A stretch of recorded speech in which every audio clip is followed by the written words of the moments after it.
when we just because two themes, theological themes, both converge at one point, one event in Jesus' ministry, for example, it doesn't mean that those two themes are the same. And you keep doing this. You're arguing like when we were talking about when we were arguing whether he was justified in saying it is accomplished beforehand.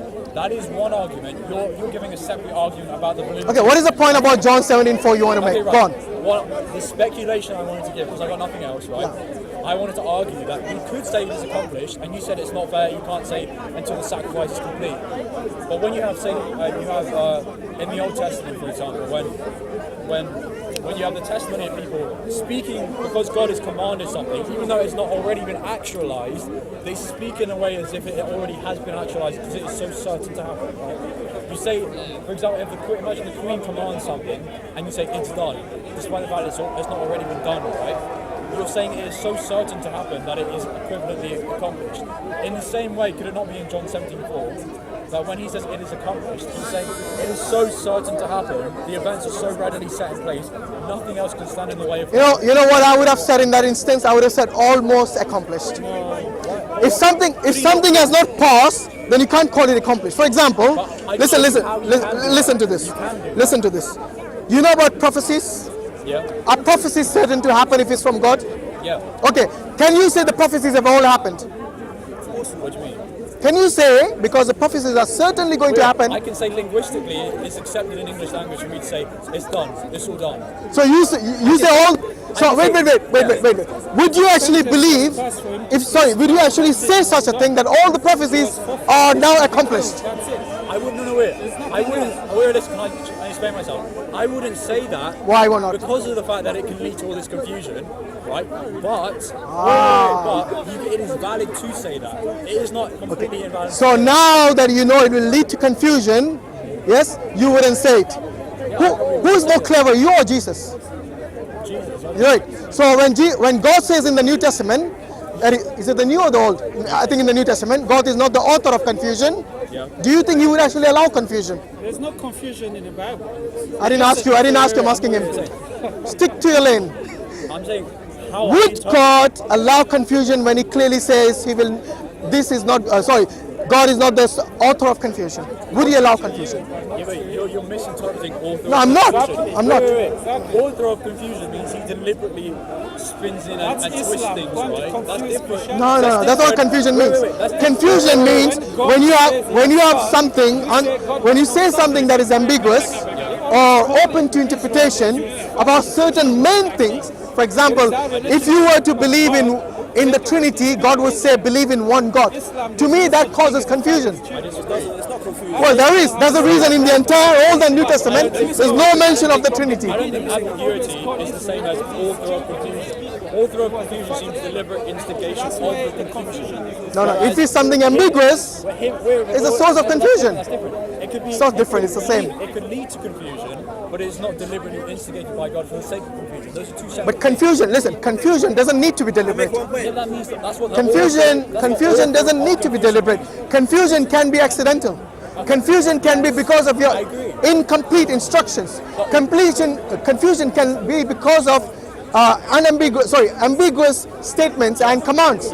So confusion doesn't need to be deliberate. But when you quote the verse of author of confusion insinuates deliberately. Right? No, I don't think so. You're speculating once again. I'm sorry to say that. If God, listen, if God gives you a clear instruction, yes, a clear command, then there is no room for confusion. Unless and until you're telling me God gives you a command which is deceptive. I.e., for example, if God wanted you to believe in a triune God, then he would actually tell you, no, believe only in one God. You see what I mean? It's not. I'm telling you the different scenarios, how you would get confused. And when Jesus, look, when Jesus tells you it's accomplished, the works that you have given me, not the works that you're going to give me. Okay? So it's very clear. God can say something very clear and explicit, but humans in their fallibility and their own problems can still be confused and misinterpreted. Right? Unless and until you're insincere, I would say, look, give me an example from Islam, something of a core belief. Well, I'm telling you. Give me something from Islam which is of the core belief in which the Muslims are confused.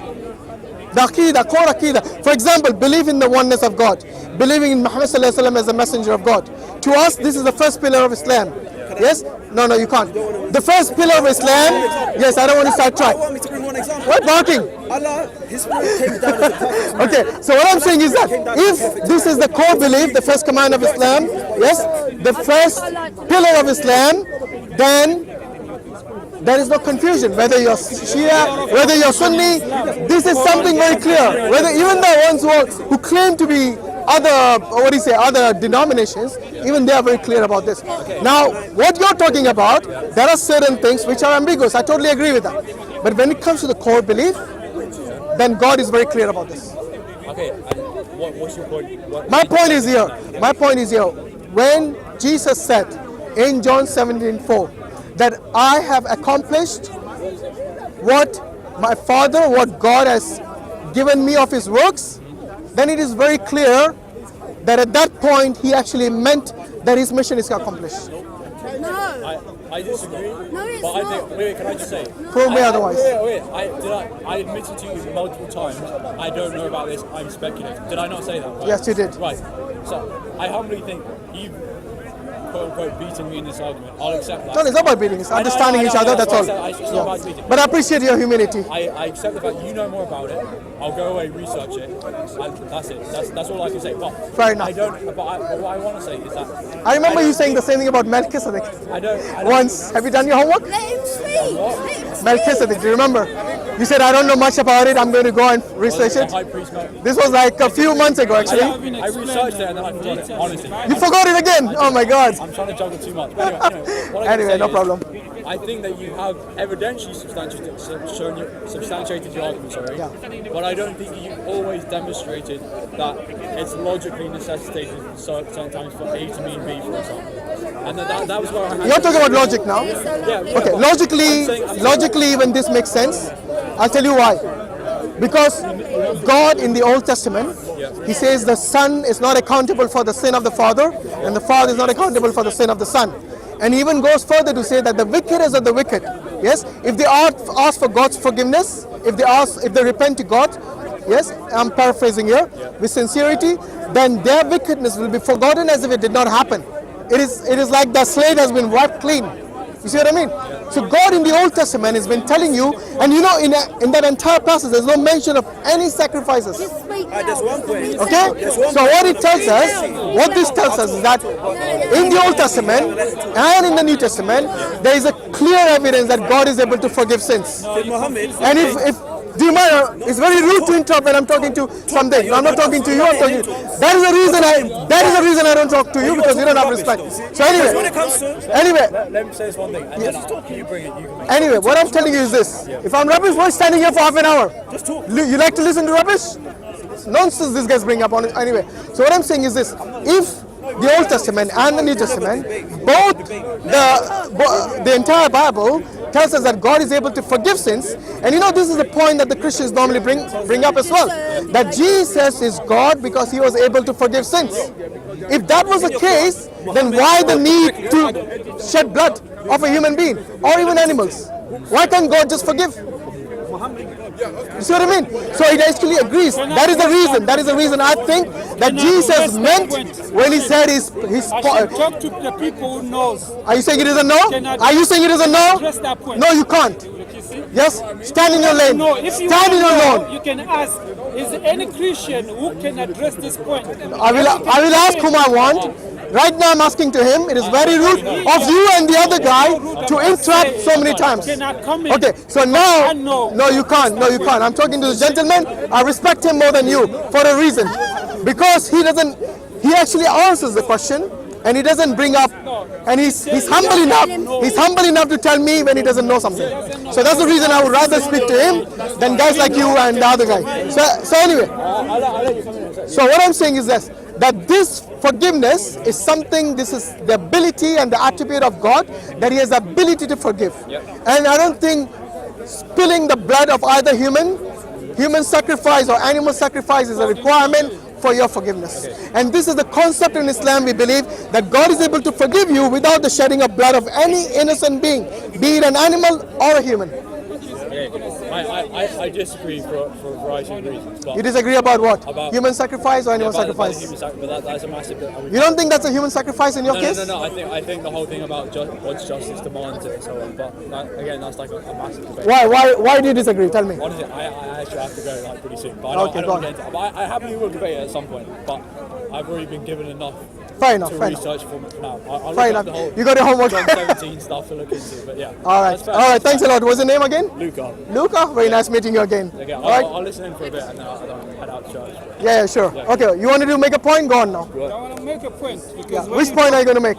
about the sins, forgiving, the sacrifice. Okay. You heard my statement. Yeah, Okay. Are you going to respond to that? Yes, I'm going to Go on. You have to understand. It's too early, bro. Okay. Sorry. Just 1 sec. Yeah. This guy's got the mics on me. I can't even speak to him. Okay. Make a quick point because I need to go now. Go on. Make a quick point. You might just go because you All just right. want me to make it quick. It's not going to work. I'll go then. No But you problem. know the sacrifice If you're going to make a point, quickly. no. If you're going to make a point, let me respond to that. Okay. Go on. The only reason God does not like the sacrifice of a human being, and that's clear. Does not lack.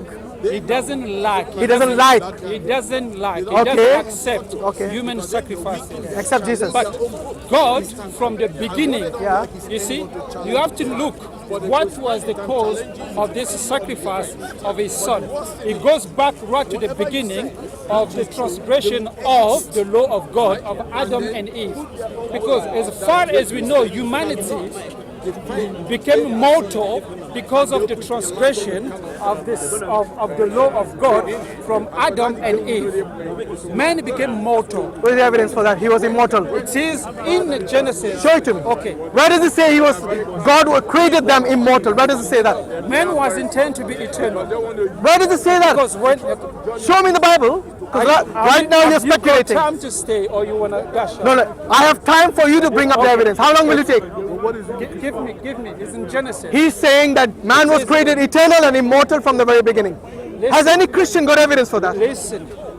When God, Show me the evidence. sorry, I'm waiting for you. I can read the whole thing. Read it and read it. Go on, please. It's gonna take time. How long do you need? It's not an important. How long do you need? No. It's very important. It's very important. Okay, anyway, if you can't find Can it. you read in Genesis when God caused a man? Okay. All right, guys, I have to go now. Thanks a lot. When I'm No, coming, we're gonna read now. We're gonna read for you. You need to learn to respect. Listen. From you on the talk. in the Quran, right?